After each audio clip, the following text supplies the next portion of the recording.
Hi friends, कसे आहात? स्वागत आहे तुमचं किचन क्वीन वसुंधरामध्ये. आज आपण आपल्या चॅनलवर चटणीचा एक प्रकार पाहणार आहोत. आज आपण हिरवी चटणी कशी बनवायची हे पाहणार आहोत. ही चटणी जी आहे ती आपण सँडविच, दहीवडा, कोणत्याही प्रकारचे चाट असे बनवायचे असतील तर त्यावेळी आपल्याला हिरवी चटणी लागते. तर अशी ही पुदिना आणि कोथिंबीर असलेली हिरवी चटणी कशी बनवायची हे जाणून घेण्यासाठी व्हिडिओ आहे तो शेवटपर्यंत पहा आणि चॅनलवर नवीन असाल तर चॅनलला सबस्क्राईब करा. त्याचबरोबर शेजारच्या बेल आयकॉनवर क्लिक करायला देखील विसरू नका, जेणेकरून इथून पुढच्या सर्व रेसिपीचे नोटिफिकेशन तुम्हाला लगेचच मिळून जातील. तर फार वेळ न घालवता आता आपण प्रत्यक्ष कृतीला सुरुवात करूयात. हिरवी चटणी बनवण्यासाठी आपल्याला या ठिकाणी कोथिंबीर आणि पुदिना लागणार आहे. जितकी आपण कोथिंबीर घेणार आहोत त्याच्या निम्म्यावर होईल इतका पुदिना घ्यायचा.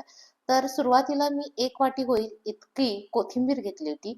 त्याच्या अर्ध्या प्रमाणात होईल इतका पुदिना आपल्याला घालायचा. पुदिन्याचं प्रमाण जर जास्त झालं तर चटणीची चव जी आहे ती बिघडते. पुदिना आणि कोथिंबीर आपल्याला स्वच्छ असा धुवून घ्यायचा आहे आणि त्यानंतर त्यातलं पूर्ण पाणी निथळून ते आपल्याला वापरायचं आहे. यानंतर आपल्याला यामध्ये हिरवी मिरची ऍड करायची आहे. हिरवी मिरची घेताना मी खूप तिखट अशी घेतलेली नाही आहे, तर रेग्युलर चवीची जी हिरवी मिरची आहे ती घेतलेली आहे. या ठिकाणी मी 3 हिरव्या मिरच्या घेतलेल्या आहेत, त्या थोड्याशा मोडून घेते आणि त्या देखील मिक्सरच्या भांड्यामध्ये ऍड करूयात. हिरवी मिरची ऍड करून झाल्यानंतर आपल्याला यामध्ये आलं ऍड करायचं आहे. 1 इंच होईल इतकं आलं मी स्वच्छ धुवून त्याची वरची स्किन जी आहे, वरची साल जी आहे ती काढून घेतलेली आहे. आता त्याचे बारीक असे काप करते आणि ते देखील या मिक्सरच्या भांड्यामध्ये ऍड करते. यानंतर आपल्याला यामध्ये थोडीशी आपली रेग्युलरची जी काही बुंदी असणार आहे, खारी बुंदी म्हणतो, तर ती आपण ऍड करतोय. इथं मी रेड कलरची बुंदी घेतलेली नाहीये, तर पिवळ्या कलरची जी बुंदी असते ती बुंदी घेतलेली आहे. थोडीशी 2 टेबलस्पून होईल इतकी मी बुंदी ऍड केलेली आहे. त्यानंतर आपल्याला याच्यामध्ये अर्धा टेबलस्पून होईल इतकी साखर ऍड करायची आहे.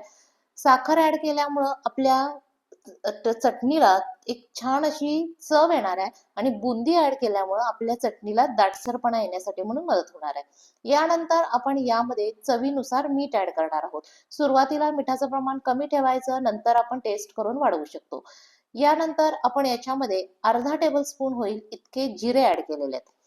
जिरे ऍड करून झाल्यानंतर यामध्ये आपण 2 बर्फाचे तुकडे ऍड करणार आहोत. त्याचबरोबर पाव लिंबाचा रस देखील आपल्याला यामध्ये ऍड करायचा आहे. लिंबाचा रस आणि बर्फ ऍड केल्यामुळं आपल्या चटणीला हिरवागार रंग येण्यासाठी म्हणून मदत होणार आहे आणि तो हिरवा रंग जो आहे तो जास्त वेळ टिकून सुद्धा राहतो.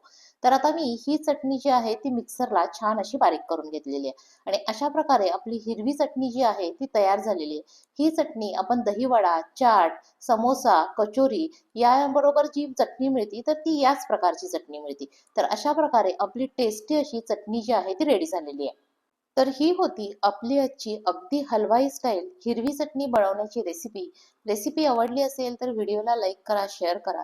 चॅनलवर नवीन असाल तर चॅनलला सबस्क्राईब करा. रेसिपी शेवटपर्यंत पाहिल्याबद्दल धन्यवाद. लवकरच भेटूया नवीन रेसिपीसह. तोपर्यंत बाय बाय.